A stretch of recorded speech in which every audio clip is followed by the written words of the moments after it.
Good morning students. मैं हूं Pawar sir, IIT Gurukul Nagpur से। बेटा आज हम लोग एसएचएम में यानी ऑक्सीलेशन वाला जो चैप्टर है उसमें लीनियर डिफरेंशियल इक्वेशन और एंगुलर डिफरेंशियल इक्वेशन पढ़ेंगे। ये आपको Maharashtra state board, CBSE board, जेडबलई नीट एंट्रांस एग्जाम में इसके फॉर्मूलेज ये सभी बहुत काम में आएंगे। आज हम लोग दोनों डेरिवेशन देखेंगे। बेटा ये लिखा हुआ है मैंने, differential equation of simple harmonic motion. Differential equation हमें बनाना है एसएचएम का, ठीक है, सिंपल हार्मोनिक मोशन का। इसमें दो टाइप लिए, एक लिया लीनियर एसएचएम और एक लिया एंगुलर एसएचएम। वैसे देखा जाए तो लीनियर एसएचएम बोर्ड एग्जाम में होता है, एंगुलर एसएचएम का इस्तेमाल आपको एंट्रांस एग्जाम के लिए होगा, ठीक है। अब देखो बेटा, हमें पता है कि force is directly proportional to displacement. यानी अगर आपने ऐसा कोई सिंपल पेंडुलम लिया, ये वाला सिंपल पेंडुलम, अब बेटा ये सिंपल पेंडुलम का आप थोड़ा डिस्टेंस से ऊपर लेके जाओगे ऐसे, तो आपने स्मॉल डिस्प्लेसमेंट किया, छोड़ दिया, तो ये एसएचएम परफॉर्म करेगा। अब अगर मैं पेंडुलम को ज्यादा दूर तक ले जाके छोड़ू तो ज्यादा फोर्स डेवलप होगा। अगर मैंने पेंडुलम को थोड़ा सा किया, छोड़ दिया, ये थोड़े फोर्स से ऑक्सीलेट होगा। यानी जितना मैं डिस्प्लेसमेंट करूंगा उतना फोर्स ज्यादा डेवलप होगा। तो इतना ही डिस्प्लेसमेंट दिया यानी x, तो उतना ही रिस्टोरिंग फोर्स आएगा इस तरफ। डिस्प्लेसमेंट को कहां से गिनना? Away from the mean position. ये मीन पोजीशन से दूर जा रहा है डिस्प्लेसमेंट, लेकिन फोर्स कहां पर आता? रिस्टोरिंग फोर्स, रिस्टोर करने वाला फोर्स, रिस्टोरिंग फोर्स यानी वापस लाने वाला फोर्स रहता है टुवर्ड द मीन पोजीशन। इधर से आएगा तो भी मीन की तरफ आना चाहेगा, इधर से आएगा तो भी मीन की तरफ आना चाहिएगा। तो ये रिस्टोरिंग फोर्स जो रहता है वो टुवर्ड द मीन पोजीशन रहता है, और डिस्प्लेसमेंट जो रहेगा वो away from the mean position रहेगा। और ये जो फोर्स होता है वो डायरेक्टली प्रोपोर्शनल टू डिस्प्लेसमेंट रहता है। Force is directly proportional to displacement. समझा बेटा ये? इसके बाद वहां पे कांस्टेंट आ जाएगा k इंटू एक्स। थोड़ा डिस्प्लेसमेंट लिया, थोड़ा फोर्स आया, ज्यादा डिस्प्लेसमेंट लोगे तो ज्यादा फोर्स बनेगा, ठीक है ना। So force is directly proportional to displacement. तो आप एक कांस्टेंट लोगे, प्रोपोर्शनैलिटी कांस्टेंट की, जब इक्वल टू साइन दोगे तब। अब बेटा ये प्रोपोर्शनैलिटी कांस्टेंट या एसएचएम में रिस्टोरिंग फोर्स कांस्टेंट भी कह सकते हो, रिस्टोरिंग फोर्स कांस्टेंट। अब हमें पता है कि कोई भी फोर्स मास को एक्सेलरेट कराता है, कोई भी फोर्स मास को एक्सेलरेट कराता है यानी उसकी स्पीड चेंज कराता है। तो फोर्स का formula mass into acceleration, Newton second law. तो ये फोर्स की जगह पे मास इंटू एक्सेलरेशन ले लिया। अब ये एक्सेलरेशन की जगह पर rate of change of velocity, accelerate करना यानी वेलोसिटी को चेंज करना, acceleration is rate of change of velocity. कितना वेलोसिटी चेंज हुआ कितने समय में। वेलोसिटी का मतलब क्या होता? Rate of change of displacement.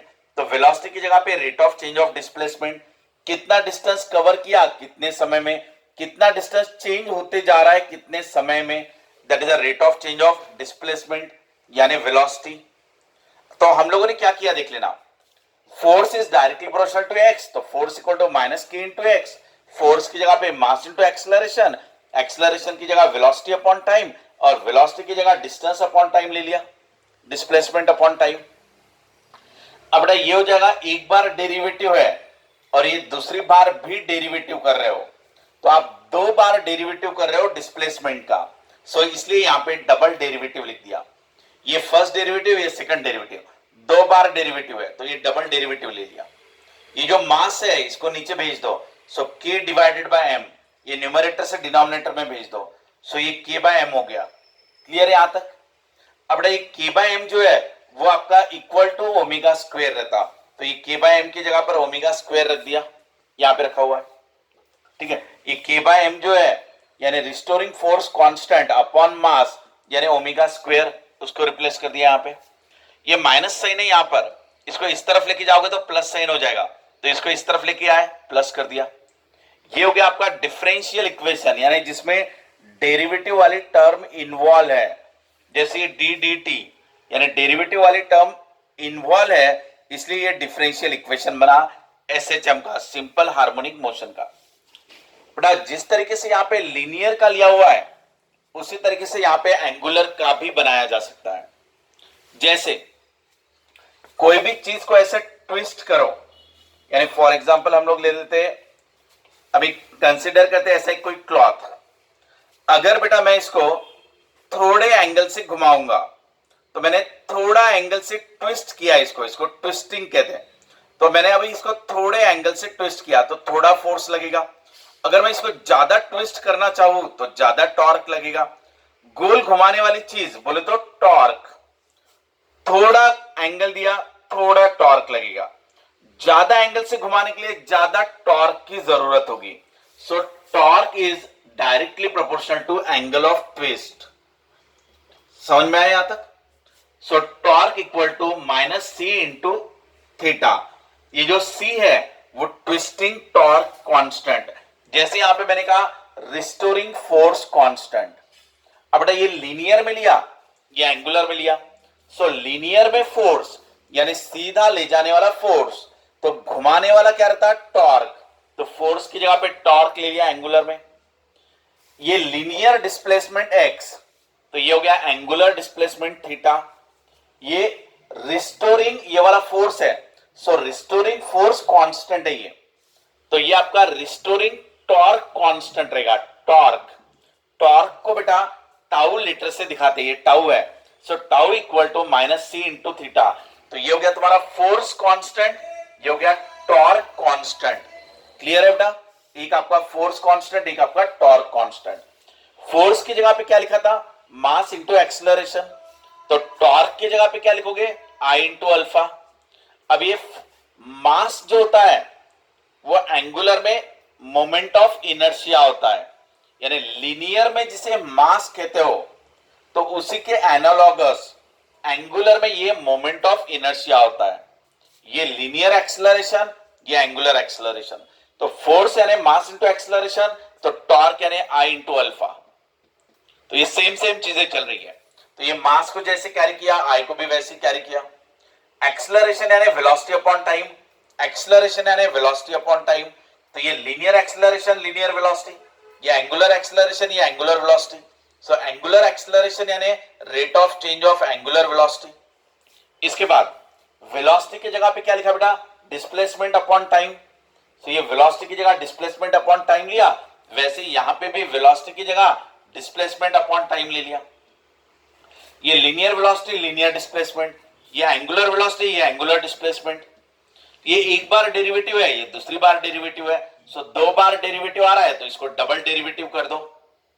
इसके बाद ये आई को नीचे भेज दो, तो ये सी डिवाइडेड बाय आई हो जाएगा, तो ये सी डिवाइडेड बाय आई। अब ये सी डिवाइडेड बाय आई की जगह पे क्या रख दोगे ओमेगा स्क्वायर, जैसे यहां पर के बाय एम था तो के बाय एम की जगह पे क्या लिया ओमेगा स्क्वायर। सेम उसी तरीके से सी बाय आई की जगह पर ओमेगा स्क्वायर ले लिया। अब ये माइनस साइन है, यहां इस तरफ भेजेंगे तो प्लस में आ जाएगा, तो ये प्लस में आ गया। तो ये क्या हुआ angular differential equation of SHM. यहां पे पूरा एंगुलर डिस्प्लेसमेंट एंगुलर वेलोसिटी ऐसा आ रहा है, यहां लीनियर डिस्प्लेसमेंट और ये एंगुलर वेलोसिटी तो यहां पे है, लेकिन ये लीनियर डिस्प्लेसमेंट। सो ये लीनियर का हुआ, ये आपका एंगुलर का हुआ। तो बेटा इस तरीके से लीनियर एसएचएम का भी इक्वेशन और एंगुलर एसएचएम का भी इक्वेशन आपको याद रखना है। ये डेरिवेशन का एक बेनिफिट है कि ये डेरिवेशन में आपको बहुत से लीनियर और एंगुलर के कन्वर्शन पता चलते हैं, साथ ही साथ आपको बीच बीच में अलग अलग फॉर्मूले के कन्वर्शन होते जा रहे हैं। एक फॉर्मूला दूसरे फॉर्मूले में कन्वर्ट हो रहा है, दूसरा तीसरे में कन्वर्ट हो रहा है। सो लीनियर में भी बहुत से फॉर्मूले इसके अंदर है और एंगुलर में भी बहुत से फॉर्मूले इसके अंदर है। सो इन दोनों डेरिवेशन की प्रैक्टिस करने से आपके बहुत से फॉर्मूले याद होंगे, जिसके ऊपर आप न्यूमेरिकल भी सॉल्व कर पाओगे। ओके बेटा, तो आज हम लोगों ने दो डेरिवेशन पढ़े, लीनियर एसएचएम का और एंगुलर एसएचएम का। आप लोग इसको अच्छे से प्रैक्टिस करना।